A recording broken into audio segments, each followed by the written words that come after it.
क्या हाल है आप लोगों का? नमस्कार, मैं रवि तिवारी फिर आपके सामने आज Uttar Pradesh police 2018, UP police 2018 की जो वैकेंसी आई है, यूपी पुलिस 2018 की जो वैकेंसी आई है ना, जिसमें कांस्टेबल भी है और यूपीपी उत्तर प्रदेश पुलिस और यूपीएसआई, ये दोनों वैकेंसी है। इसके लिए हम लोग टारगेट विथ आलोक चैनल से आपका हार्दिक अभिनंदन करते हैं, है ना। इस बैच की एक रूपरेखा है और इस बैच के लिए टारगेट विथ आलोक टीम जो है बैच चलाने चल रही है, जिसकी सूचना कुछ ही दिन में आपको दी जाएगी। संभवतः 20 तारीख से हम लोग बैच को अनाउंस करेंगे।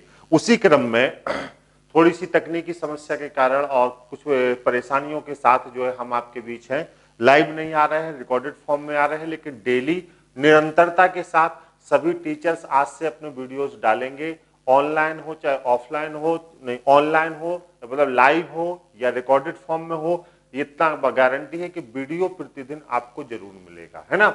अभी जब तक हम लोगों का ये प्रमोशन चल रहा है, डेली आपको वीडियोस देंगे हम लोग और डेली वीडियोस के माध्यम से आपसे इंटरेक्ट करेंगे।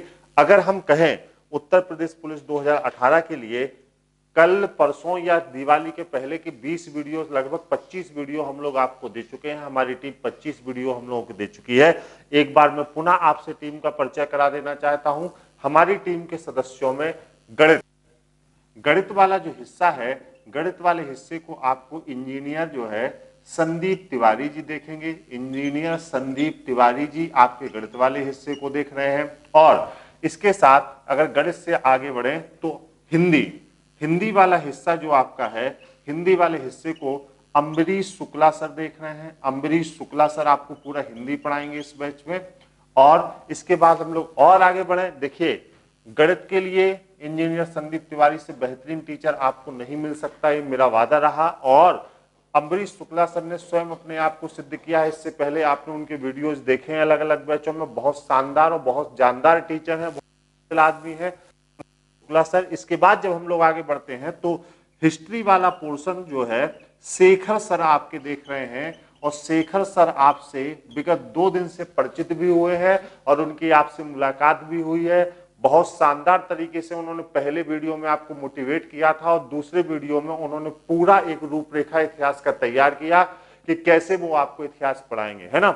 संविधान के लिए इलाहाबाद का मशहूर जो पूरे संविधान कॉन्स्टिट्यूशन आपको पढ़ाएगा, मूल विधि और संविधान, अजय उपाध्याय सर, है ना।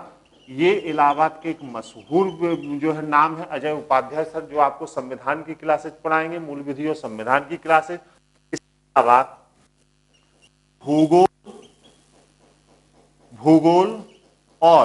भूगोल के साथ इसके अलावा अर्थव्यवस्था का जो आपका हिस्सा बनता है, भूगोल एवं अर्थव्यवस्था, इस हिस्से को आपको पढ़ाएंगे गौरव निरंजन सर। कौन पढ़ाएगा? गौरव निरंजन सर आपको इस हिस्से को पढ़ाएंगे। इसके बाद आपका जो हिस्सा बचता है वो बचता है रीजनिंग, और रीजनिंग के हिस्से को मैं रवि तिवारी स्वयं आपको पढ़ाऊंगा। इसका मतलब ये है 50 क्वेश्चन की जिम्मेदारी तो स्वयं मेरी ही बनती है और इस जिम्मेदारी का निर्वहन करने के लिए मैं तैयार हूं। हमारी पूरी टीम प्रतिबद्ध है आपके साथ। 6 जनवरी के एग्जाम के लिए जो संभावित डेट है, यूपीएसआई वाले भी तैयार रहें और उत्तर प्रदेश पुलिस कांस्टेबल वाले भी तैयार रहें, सभी अभ्यर्थी तैयार रहें। हमारी पूरी टीम तैयार है और हमने इस चैलेंज को लिया है। हमारी पूरी टीम टारगेट 6 जनवरी के लिए तैयार है, हर हालत में तैयार है हमारी पूरी टीम। इसको हम लोगों ने, इस प्रोग्राम को नाम दिया है टारगेट 6 जनवरी, है ना। टारगेट 6 जनवरी के लिए हमारी पूरी टीम तैयार है, हम सब लोग तैयार हैं और इसी तैयारी का बिगुल फूंकते हुए हम लोग बारी बारी से आपसे परिचित हो रहे हैं। अब बारी आपकी है, आपके तैयार होने की बारी है। आप अपने मन में निश्चित करने की बारी है, आपको मन में दृढ़ संकल्पित होने की बारी है। आज हम लोगों ने जैसे कि टेट सी टेट का बैच पूरा किया और सुबह का आप अगर वीडियो देखेंगे तो मैंने बाकायदा ऑनलाइन प्लेटफॉर्म पर खड़े होकर लाइव मैंने उसके संपूर्ण होने की घोषणा की है, जिसमें 3 से 350 वीडियो 1.5 महीने के समय में आपको प्रोवाइड किए गए हैं। 17 सेट पीडीएफ प्रोवाइड किए गए हैं, 5 टेस्ट की सीरीज प्रोवाइड की गई है फ्री ऑफ कॉस्ट, और सफलतापूर्वक वो बैच सफलता की दर के साथ आपका पूरा हुआ है। और आज के बैच में अभ्यर्थियों ने ऐसा लिखा है कि सर इतनी शानदार टीचिंग के स्किल्स और स्टाइल्स हमने आज तक नहीं देखे। और उसी टीम को अब हम लोग फिर लेके आ रहे हैं, किस चीज के लिए? यूपी पुलिस 2018 के लिए, जिसमें यूपीएसआई और यूपीपी दोनों के लिए पृथक अलग अलग बैच हम लोग चलाने चल रहे हैं। क्लियर? ये हमारी टीम है और इस टीम के साथ हम लोग इस बैच की रूपरेखा को शुरू कर रहे हैं। जल्दी ही 20 तारीख को आलोक सर के साथ आके मैं स्वयं इस बैच में कैसे प्रवेश होगा, इसकी प्रवेश प्रक्रिया क्या है, कितने दिन का सिलेबस है, और सभी पूरी टीम के साथ मैं आपके सामने आऊंगा और मैं आपको बताऊंगा कि किस तारीख से किस तारीख तक एडमिशन है और कैसे आपकी ये प्रक्रिया पूरी होगी। इसी क्रम में अगर मैं आपसे देखूं तो आप संदीप सर से परिचित हो चुके हैं। मैं फिर आपसे बार बार कह रहा हूं, देखिए वीडियो डेली आपको 5 से 6 मिलेगा, एकदम मेरा वादा रहा। कभी कभी नोटिफिकेशन कुछ टेक्निकलिटी की वजह से आप लोगों को नहीं मिल पा रहा है। आप चैनल पर बने रहें, जितने भी लोग हैं वो एक दूसरे से कहें, एक दूसरे तक ये बात पहुंचाएं, चैनल की बात को पहुंचाएं कि अगर नोटिफिकेशन नहीं भी जाता है तब भी जब आप चैनल को खोल के देखेंगे तो निश्चित रूप से आप पाएंगे कि ये वीडियो जो डेली के डेली ये वीडियो आपको मिलेंगे, और 5 से 6 वीडियो हम लोग डेली आपको दे भी रहे हैं, और डेली ये 5 से 6 वीडियो आ रहे हैं। इस क्रम में कल भी लोग आपके सामने थे और आज सुबह से ही वीडियो देने का सिलसिला आपको लगातार चल रहा है। क्लियर? और कल से भी ये प्रक्रिया लगभग पूरी होगी, और ईश्वर की कृपा से अगर नोटिफिकेशन कल परसों से जाने लगा तो लाइव हम लोग आपके सामने उपस्थित होंगे। क्लियर? इस क्रम में आप संदीप तिवारी सर से परिचित हो चुके हैं। करीब 4 से 5 वीडियो केवल यूपीपी और यूपीएसआई के लिए संदीप सर के चैनल पर पड़े हुए हैं, आप जाके देख सकते हैं। अमरीश शुक्ला सर के भी 4 से 5 वीडियो पड़े हुए हैं। अभी 1-2 दिन अमरीश शुक्ला सर के ग्रैंडफादर एक्सपायर हो गए, इसलिए वो हमारे बीच में नहीं है। शेखर सर के भी वीडियो पड़े हैं। संविधान में अजय उपाध्याय सर के भी 5 से 6 वीडियो, 4 से 5 वीडियो आपके पड़े हुए हैं, छुट्टी से पहले के और छुट्टी के बाद के। भूगोल अर्थव्यवस्था के गौरव सर के भी वीडियो यूपीएसआई और यूपीपी के पड़े हुए हैं, और हम लोग निरंतर प्रयास कर रहे हैं। क्लियर? प्रयासों की इस श्रृंखला के साक्षी बने, हम लोगों के साथ आए और मेहनत करें। क्लियर? हम लोग जब वीडियो देख रहे हैं तो वीडियो के ऊपर आप देख रहे हैं हम लोगों ने एक सिंबल बनाया है पीडीएफ का, है ना? उस पीडीएफ सिंबल को जब आप देखेंगे तो आपके पुलिस बैच की पूरी रूपरेखा, आपके पुलिस बैच की पूरी रूपरेखा कि आपको कौन कौन टीम पढ़ाएगी, किस टीम के सदस्यों के नाम क्या है। जैसे आपको जब वीडियो मिलेगा तो थंबनेल के ऊपर जो पीडीएफ का लिंक है, जब आप उस पीडीएफ के लिंक को क्लिक करेंगे तो हम देखेंगे कि उस बैच की पूरी रूपरेखा आपको नीचे दिखाई देगी, और उस रूपरेखा को जब आप देखेंगे तो उस पढ़ने पर पूरा प्रोग्रामिंग आपकी की गई है कि कौन कौन व्यक्ति आपको पढ़ाएगा, किस विषयवार कितने प्रश्न पिछले साल आए हैं और किस विषयवार कितने प्रश्न आने की संभावना इस समय है, बैच प्रारंभ होने की डेट्स आपकी क्या है, कैसे आपको जानकारियां दी जाएगी। तो जब भी आप जाएं डिस्क्रिप्शन के नीचे डाउनलोड वाले लिंक पर जाएं और इस पन्ने को डाउनलोड करें, और जैसे ही आप इस पन्ने को डाउनलोड कर लेंगे आप देखेंगे इस पन्ने को डाउनलोड करने के बाद कि आपकी पूरी पुलिस वाले बैच की रूपरेखा लगभग जो 20 तारीख से हम प्रारंभ करने जा रहे हैं उस रूपरेखा को वहां पे लिखा गया है। ठीक, देखिए 2 पक्ष आपकी इस परीक्षा के हैं, मैं इसको साफ करता हूं और आगे की जानकारी देता हूं और उसके बाद फिर पढ़ाई लिखाई की बात पढ़ाता हूं। आज से मैं एक नए उसमें शुरुआत कर रहा हूं और पहले मैं कुछ बातें कर लूं फिर पढ़ाई लिखाई मैं आपसे करता हूं। अगर हम पिछले पेपर का पैटर्न का अध्ययन करें लगभग तो हम है उत्तर प्रदेश पुलिस परीक्षा जो अभी 25 तारीख को हुई है, 20 से 25 तारीख में पिछले महीने में हुई है, उसमें अगर हम विषयवार देखें तो लगभग आप हिंदी से अगर देखें तो हिंदी से आपके 33 प्रश्न हिंदी से हैं। गणित से अगर हम लोग देखें तो 33 प्रश्न के आसपास आपका हिस्सा गणित से है।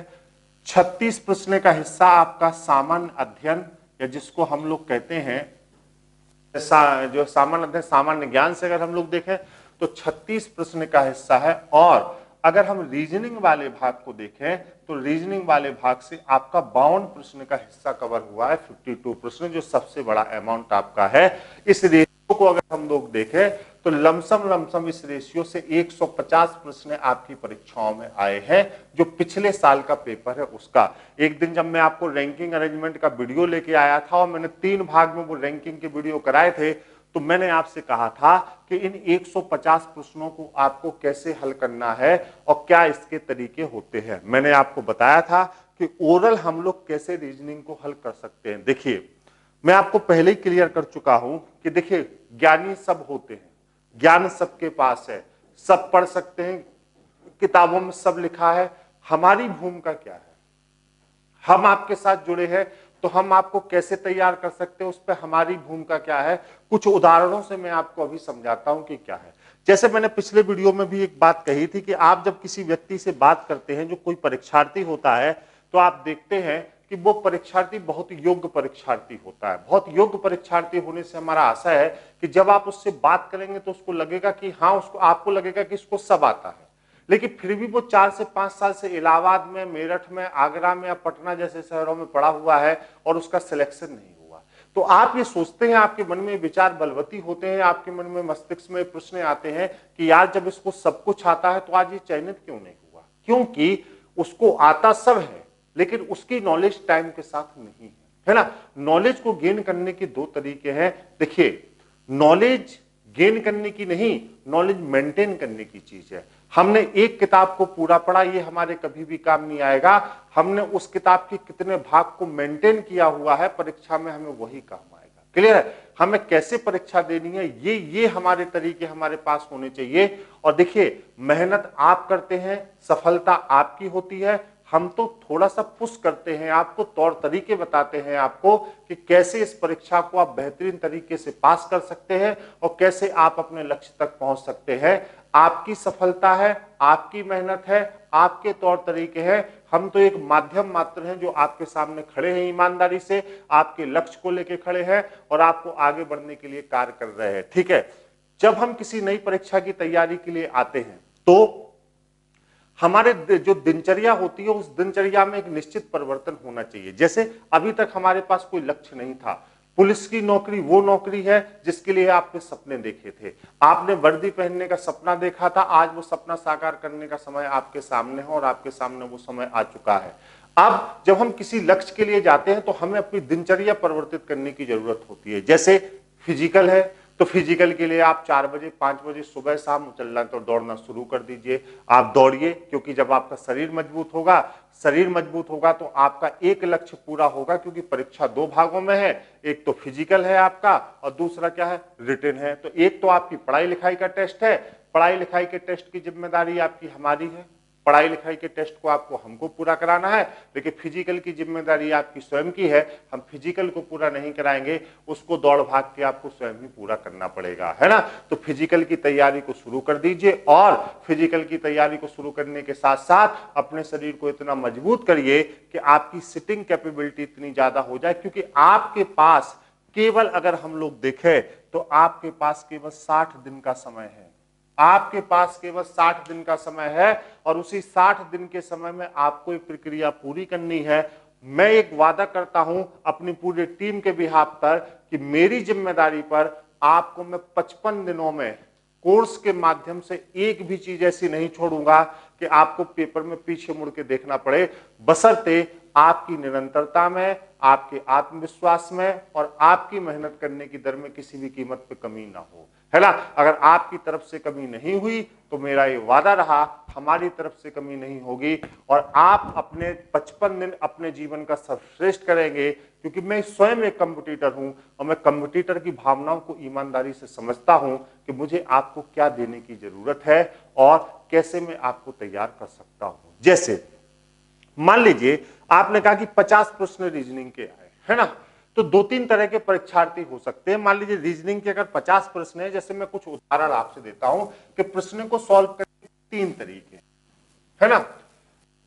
सिलेक्शन लेने के 2-3 तरीके हैं। जैसे मान लीजिए कोई प्रश्न है ना, 50 प्रश्न रीजनिंग के है। अगर एक परीक्षार्थी को रीजनिंग अच्छी आती है और उसने 50 प्रश्न को सॉल्व करने में 75 मिनट का समय ले लिया, तो आप जान लीजिए ये परीक्षार्थी कभी भी सिलेक्शन नहीं लेगा। क्योंकि अगर उसने 75 मिनट का समय 50 प्रश्न को सॉल्व करने के लिए ले लिया तो ये कभी भी परीक्षा के पेपर के अंतिम जो है उसमें नहीं पहुंच पाएगा भाग में, क्योंकि गारंटी अगर उसने 75 मिनट केवल 50 प्रश्न रीजनिंग के सॉल्व करने में लिया तो ये पेपर के बाद के 20 प्रश्नों को नहीं पढ़ पाएगा, क्योंकि इसको नॉलेज तो है, इसको आता तो सब है, इसको 50 प्रश्न का तो ज्ञान है, लेकिन इसकी नॉलेज टाइम के साथ नहीं है, टाइम के साथ नहीं है।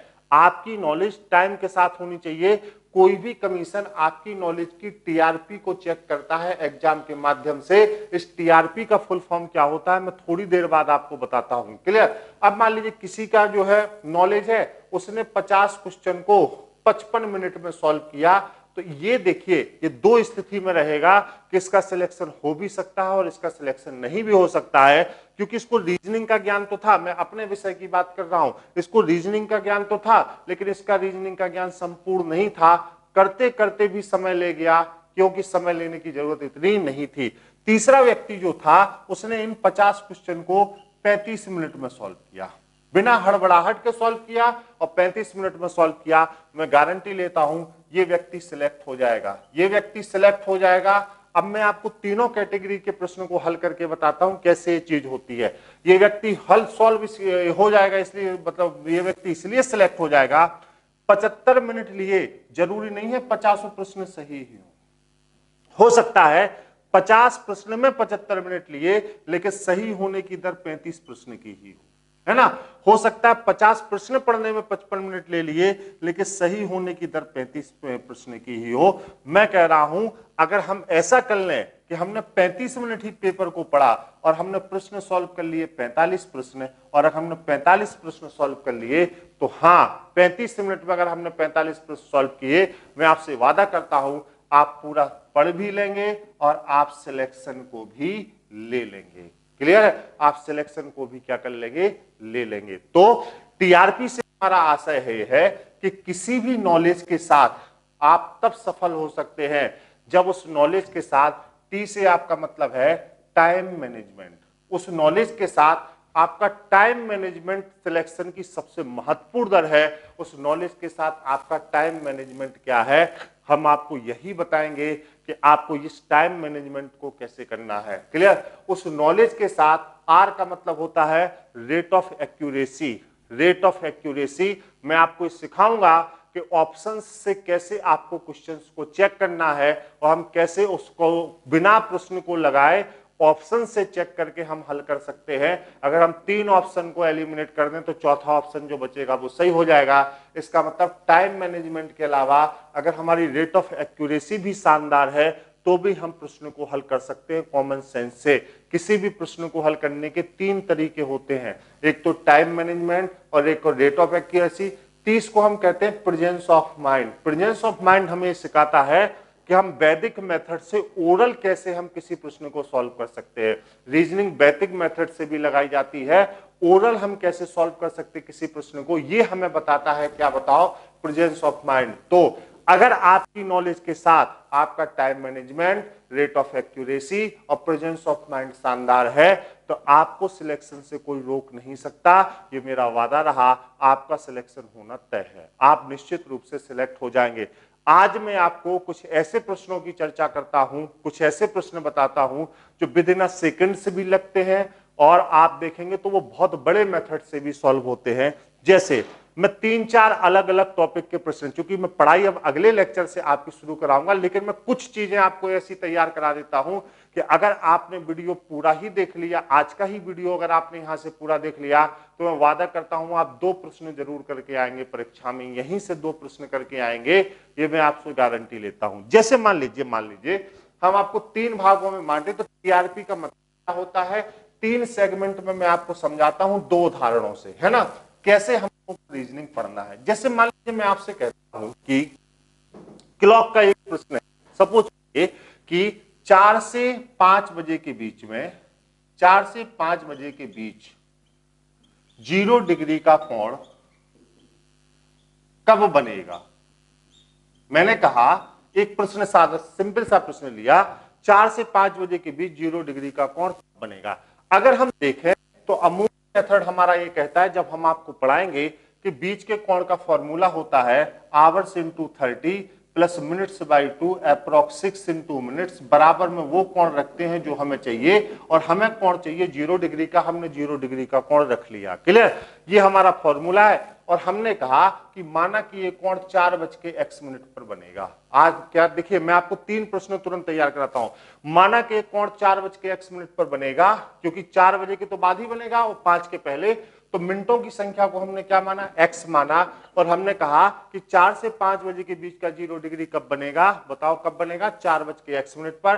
देखिए, जहां जहां h है वो आवर्स की संख्या है, और जहां जहां m है वो मिनट्स की संख्या है। अगर हम इस मान को रखें तो आप कहेंगे 4 × 30 प्लस मिनट्स का आधा, तो मिनट्स कितना है? x/2 माइनस 6 × मिनट्स, तो आप कहेंगे 6x बराबर कितने डिग्री? 0 डिग्री। अगर हमें x की वैल्यू मिल गई तो हमें वो टाइम मिल जाएगा।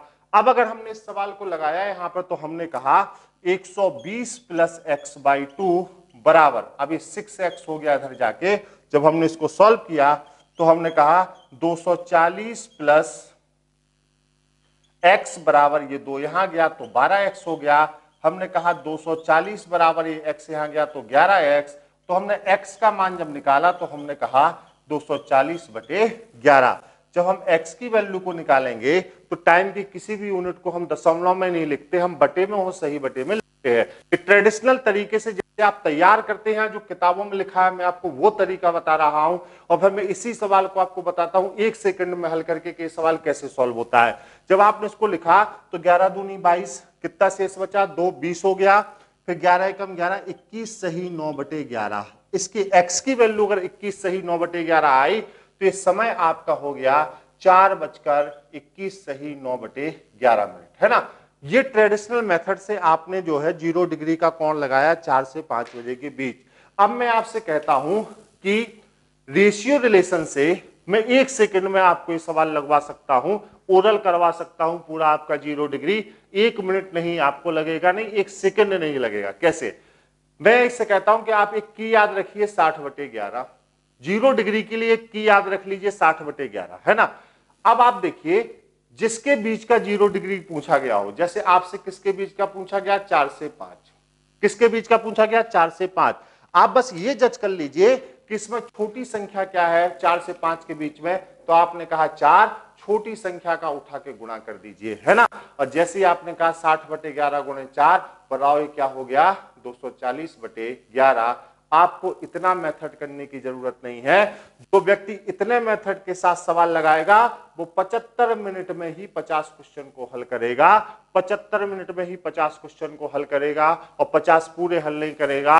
जो व्यक्ति इस मेथड को जान रहा होगा, क्योंकि परीक्षा इस हार्ड वर्क नहीं, स्मार्ट वर्क का वक्त समय है। स्मार्ट वर्क आप कैसे करते हैं? मैंने पहले बताया, आपकी TRP क्या है? Time management, rate of accuracy और प्रेजेंस ऑफ माइंड क्या है? ये तय करेगा कि आप सिलेक्शन लेंगे कि नहीं लेंगे। 10 लाख लोग फॉर्म भरते हैं, 5,000 लोग चयनित होते हैं। 18 लाख लोग फॉर्म भरते हैं, 18 लाख लोग फॉर्म भरते हैं, 50,000 लोग चयनित होते हैं। आप बाहर होने वालों में से नहीं है, आप अंदर होने वालों में से है। आपकी एक सीट पक्की है। कैसे करना है? अब मैं पूरा 0 डिग्री आपको तुरंत कराता हूं। 4 से 5 बजे के बीच में छोटी संख्या क्या है? बताओ। 4। जैसे ही आपने 60/11 का 4 में गुणा किया 240। अब मैं कोई भी समय लिख दूं, आप 0 डिग्री निकाल सकते हैं। जैसे मैंने कहा 9 से 10 बजे के बीच का 0 डिग्री कब बनेगा? आप बताइए। 9 से 10 बजे के बीच का 0 डिग्री कब बनेगा? अब इसमें छोटा समय क्या है? बताओ। 9। तो आप लिखिए 60/11 मल्टीप्लाई बाई 9 बराबर कितना हो जाएगा? 9 छक्के 54, 540/11। बस इसको सही बटे में बदलने की जरूरत है। बताओ, चौक 44, कितना बचा? 10 बचा। और 10 बचा अगर तो 100 हो गया। 49 सही 1/, ये किसकी वैल्यू है? x की। तो आप समय हो जाएगा, बताओ, 9:49 सही 1/11 मिनट पर। क्लियर?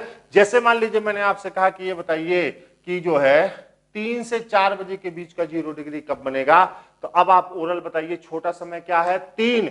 छोटा समय क्या है? बताओ। 3। तो हम कहेंगे, बताओ, 60/11 गुणे 3 बराबर कितना हो गया? 180/11।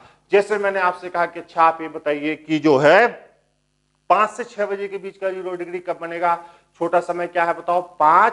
तो हमारा उत्तर क्या होगा? 60/11 गुणे 5 बराबर क्या होगा बताओ? 300/11। तो इसका मतलब ये है कि अब आप यहां पे अंतर समझ सकते हैं कि ये जो परीक्षार्थी है 75 मिनट में अगर सॉल्व करेगा, इसको अगर करने में 1 मिनट लगा तो आपको करने में 10 सेकंड लगा। इसको करने में अगर 1 मिनट लगा तो आपको करने में कितना लगा? 10 सेकंड लगा। और यही वो अंतर है कि हम कैसे सवालों को with in a second solve कर सकते हैं, और पूरी रीजनिंग ही कि इसी कॉन्सेप्ट पर जाती है, जिस कॉन्सेप्ट को आप लोग कहते हैं बताओ? Think without ink. क्या कहते हैं? Think without ink.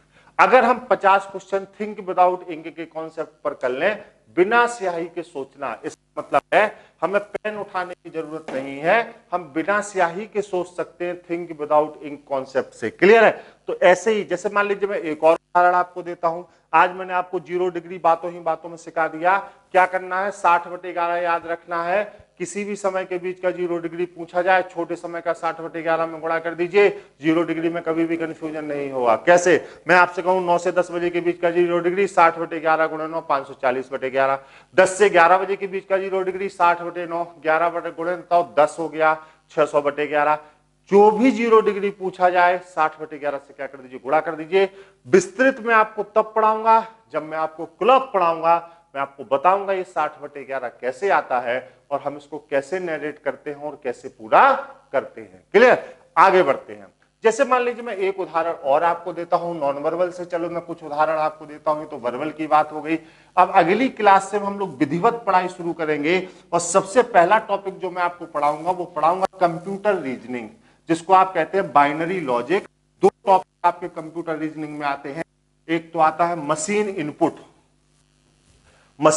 जो अभी नया नया आपका परीक्षा में जुड़ा है, इनपुट आउटपुट ट्रेसिंग, जिसको आप दूसरा कहते हैं बाइनरी लॉजिक। मैं बाइनरी लॉजिक से कल से आपकी क्लासेज को शुरू करूंगा। जैसे मैं एक उदाहरण और देता हूं आपको। चलिए, मैंने कहा ये एक ट्राइंगल है, अब हमें इसमें त्रिभुजों की संख्या को गिनना है। क्लियर? तो ये त्रिभुजों की संख्या गिनने के कई तरीके होते हैं। एक तो परम्यूटेशन कॉम्बिनेशन से गिनते हैं लोग, आपको गिनवाते हैं। कैसे? जितनी लाइनें हैं 1 2 3 4 5 6 7, तो हम कहते हैं 7C2। 7 लाइनें तो हम कहते हैं 7C2। अब हम 7C2 को जब सॉल्व करते हैं तो हम कहते हैं 7 गुणे 6 बटे 2 गुणे 1, और 2 3 6 और 7 3 21, तो आपने कहा 21 त्रिभुज इसमें हो गए। मैं आपसे कहता हूं फॉर्मूले से जाने की जरूरत नहीं है। अगर ये ट्राइंगल बनाया तो आपको ये 1 2 3 4 5 6, आपके बस सेगमेंट्स की संख्या को गिन लीजिए। आपके बस सेगमेंट्स की संख्या को गिन लीजिए।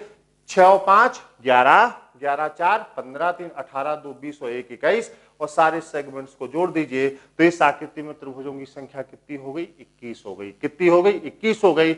अब मैं आपसे कहूं कि इस आकृति में त्रिभुजों की संख्या कितनी होगी बताओ? अब इस आकृति से जैसे ही हमने त्रिभुज बनाए, और अगर आप 7C2 वाले मेथड से गए तो ये सवाल अब बहुत कठिन होने वाला है आपके लिए। कैसे सॉल्व करते हैं? अगर दोनों ही तरफ से लाइनें खींची हुई हैं तो यहां से कितना हो गया था? 21। पहले इसको जोड़ लीजिए और जितनी लाइनें हों उससे एक ज्यादा संख्या का गुणा कर दीजिए। जैसे लाइनों की संख्या कितनी है? 1 2 3 4 5, तो 5 अगर लाइन है तो आप इसमें 6 का गुणा कर दीजिए। 6 कम 6 6 दूनी 12, तो इस आकृति में त्रिभुजों की संख्या कितनी हो गई? 126, जो कि गिनना संभव नहीं है। आप इसको तुरंत गिन सकते हैं। मैं एक आकृति फिर आपके लिए बना दूं, 2 3 4 5 6, और मैंने ये लाइन ऐसी खींची और फिर मैंने कहा 1 2 3 4 5 6 7 लाइन मैंने ऐसी खींची। अगर मैं आपसे कहूं इस आकृति में हमें त्रिभुज गिनने हैं, कैसे गिनेंगे? आज सेगमेंट को गिनिए। 1 2 3 4 5, 5 और 4 9 3 12 2 14 1 15, कितना हो गया? 15। अब लाइन कितनी है उससे एक ज्यादा का गुणा कर दीजिए। 1 2 3 4 5 6 7, बताओ कितनी लाइन है? 7, तो हम कितने का गुणा कर देंगे? 8 का। अब बताओ 15 छक्के 90, 15 सत्ते 115 अट्ठे 120, तो इस आकृति में त्रिभुजों की संख्या कितनी है? 120। संपूर्ण जानकारी, जैसे मान लीजिए कोई स्क्वायर है, स्क्वायर्स में कोई स्क्वायर्स गिनने हैं, जैसे 3 4 5 1 2 3 4 5। अब ये वर्ग है, आपको वर्ग में वर्गों की संख्या को गिनना है। मान लीजिए तो आपने कहा 1 2 3 4, 1 2 3 4, मैं कहता हूं गिनने की जरूरत क्या है, आप या तो रो का स्क्वायर करके जोड़ दीजिए या तो कॉलम का स्क्वायर करके जोड़ दीजिए। अगर दोनों तरफ की संख्या बराबर है तो या तो रो का स्क्वायर करके जोड़ दीजिए या तो कॉलम का स्क्वायर करके जोड़ दीजिए। तो बताओ, इसका स्क्वायर, इसका स्क्वायर, इसका स्क्वायर, इसका स्क्वायर, आपको कुछ नहीं करना है, सबका स्क्वायर करके जोड़ देना है। 4 चौको 16, 3 तिरका 9, 2 दूनी 4 और ये 1, और सबको जब हमने जोड़ दिया तो बताओ 16 और 9 कितना हो गया, 25, 4 29 और 1 30। तो इस आकृति में कुल वर्गों की संख्या कितनी हो गई, 30। ऐसे ही जब मैं आपको पूरा फिगर काउंटिंग पढ़ाऊंगा तो ऐसे ही कई कॉन्सेप्ट्स को डिलीवर करूंगा। रीजनिंग जब मैं आपको पढ़ाऊंगा तो ऐसे कई कॉन्सेप्ट्स को डिलीवर करूंगा जहां पर आपकी ये समस्याएं सॉल्व होंगी। और मैं वादा करता हूं आपको, यही मैं आपको टाइम वॉच लगाकर मैं आपको 35 मिनट्स में 50 क्वेश्चन तक ले जाऊंगा। ये मेरा वादा रहा। मैं इतनी जबरदस्त टीआरपी आपकी विकसित करूंगा कि आप जय हिंद बोलेंगे, 2019 में जय हिंद बोलेंगे और टारगेट विथ आलोक चैनल की टीम को मिठाई खिलाएंगे। क्लियर? तो हम सभी लोग, मैं, आलोक सर के निर्देशन में मैं, संदीप सर, और जो है संदीप सर के साथ Ajay Upadhyay sir, Shekhar sir, Ambrish Shukla sir, हमारी पूरी टीम तैयार है। एक चीज का प्लीज ध्यान रखें, नोटिफिकेशन नहीं जा रहे हैं, क्लासेज आपकी रिकॉर्डिंग मोड में है। क्लासेज में आज से आपसे वादा करता हूं डेली 4 से 5 क्लास आपकी आएंगी। 20-21 तारीख को एडमिशन प्रोसेस हम लोग आपको बताएंगे कैसे लेना है। आप लोग बिल्कुल भ्रमित ना हो, चिंतित ना हो। चैनल पर यूपीपी का बैच चलेगा, 100% चलेगा, हम ही लोग चलाएंगे, 100% चलाएंगे और 20-21 तारीख से ही चलाएंगे और 6 जनवरी के पहले पूर्ण भी कर देंगे, है ना। लेकिन अब जैसे लाइव नोटिफिकेशन से नहीं जा पा रहे हैं, कुछ तकनीकी समस्याएं हैं, यूट्यूब की समस्याएं चल रही, उनको छोड़िए। डेली आप चैनल सर्च करिए, 20 वीडियो ऑलरेडी पहले के हैं और लगातार वीडियो आज से आपको फिर से मिलना शुरू हुए हैं। प्रत्येक दिन 5 वीडियो मिलेंगे। अगर आप किसी भी एक वीडियो को देखें या मेरे इस वीडियो को देखें तो आप दिन भर के चैनल के वीडियोज को जरूर देखें। सभी लोग उपयोगी जानकारी के साथ आपके समक्ष मौजूद हैं। क्लियर है? इसी क्रम में लगातार जो है हम लोग कार्य कर रहे हैं और लगातार कार्य करते हुए आज कल परसों नरसों डेली आपके समक्ष उपलब्ध होंगे और चीजों को करेंगे। आज के लिए इतना ही। बहुत बहुत धन्यवाद। देखते रहिए, पढ़ते रहिए, मस्त रहिए। Thank you so much.